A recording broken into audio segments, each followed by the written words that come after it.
Welcome to our workshop. Today I'm going to show you how you can go about patching wood. There's a few examples I'm going to use. The first one here is this pop gun from the girl next door. Unfortunately, it broke on her. This is going to show you the fundamentals of how to patch wood, and then I'm going to show you two more examples that are more complex so you can understand how you can patch wood in various scenarios. As a furniture repair business, we're opening the doors to our workshop to show you the tools and techniques to repair furniture. What I need to do is take that apart, repair it, and put it back together so I can get this chair in working order. We give you tips to make your repair projects easier. Let's get into the workshop and start fixing furniture. Here's the piece that's broken off and it's missing. Now, it's pretty easy for me to just replace this, but it has some sentimental value.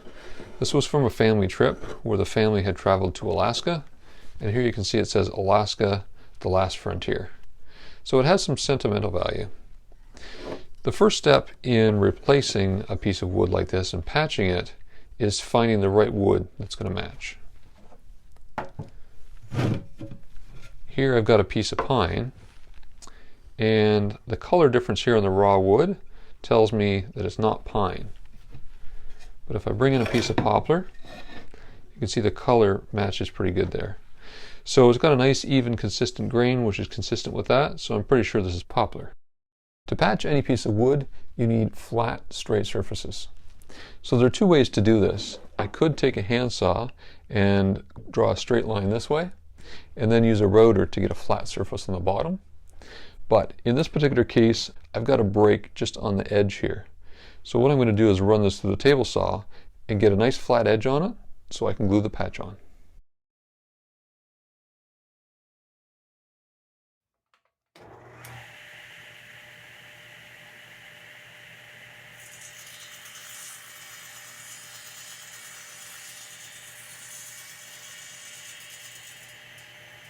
So with this flat surface, what I can do now is cut a small block and glue it on here, and then I can machine it to match everything afterwards.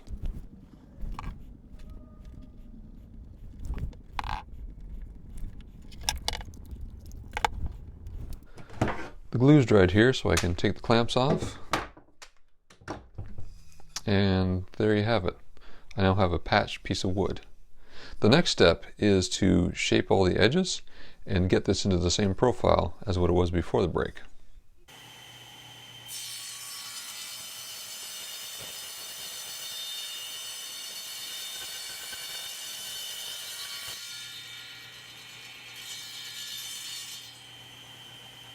Now we have a flat surface here.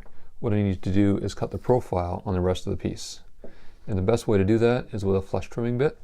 Here I've got a bearing guide that rolls, so it's going to guide along the edge of the profile here, and in the process, cut out the shape exactly the way I need it.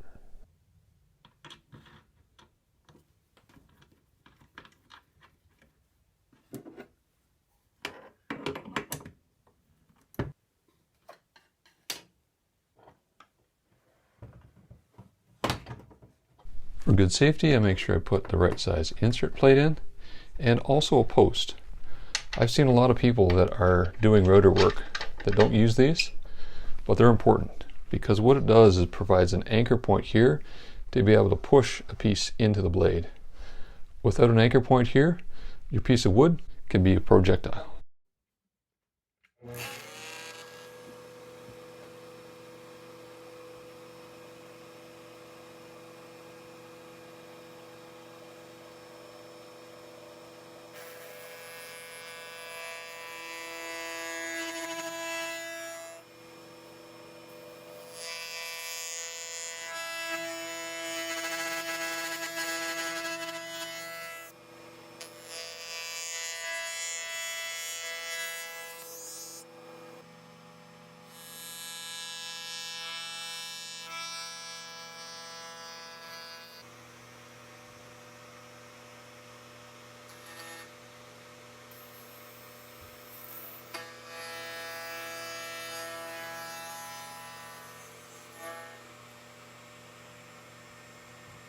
I've got some rounding over to do on this and a little bit of carving on the end here to make sure I can get the dowel in there, but this gives you the basics of a wood patch.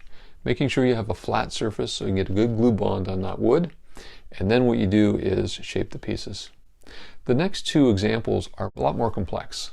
The first one was a split out on a back. The second one is a broken chair where it required some hand carving. On this backsplat, unfortunately someone built it in a way where there were dowels in the bottom, and being such thin wood, it split off. So I had to replace this piece. The first thing I did was I created a V-notch in a board, and then I used a template guide and a straight router bit, and I used that to guide the router deeper and deeper into the piece. This gave me a wedge-shaped form. Then I cut out a wedge of oak with matching grain.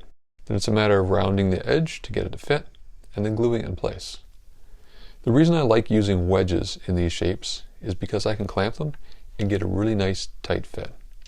Here you can see as I tighten the clamp, I get good squeeze out on the glue.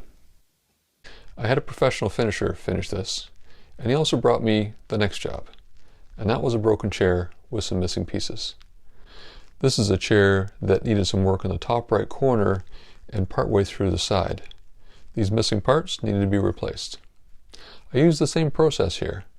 I wrote out a flat spot, put in a matching piece of wood, and then rough out the sides with a router and the front edge. The difference on this piece was I didn't have a router bit that could match the profile on the chair, so I had to resort to hand carving to get the right shape. I used a small gouge to get the cove the way I wanted it, and used a flat chisel for the rest of it. A little bit of sanding tidies it up. The top corner was a bit more of a challenge. This had to meet a 45-degree angle with the next piece. It took patience and a keen eye to make sure those lines were flowing consistently from the existing piece through the new piece of wood and into that joint.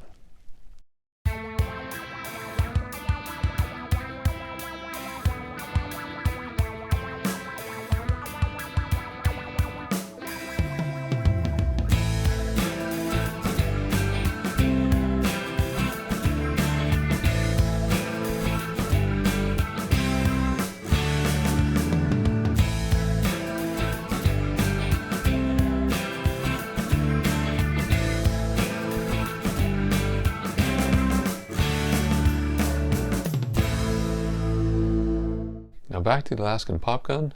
Here I'm defining the edge of what I need to carve, and I'm carving in a space to let in the barrel. I really enjoy the carving aspect of these projects. It's something I find relaxing, a little bit therapeutic. This isn't like regular wood stain. This looks a little bit like a watered down paint, and I've got something here that's a burnt umber. Looks similar, so I'm going to water it down and see if it matches.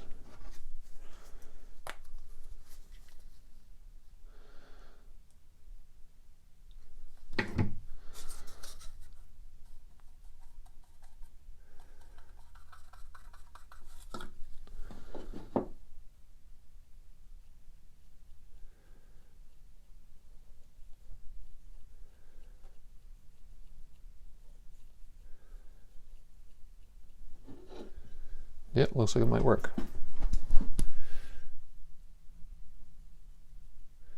This pump action pop gun is now back in service.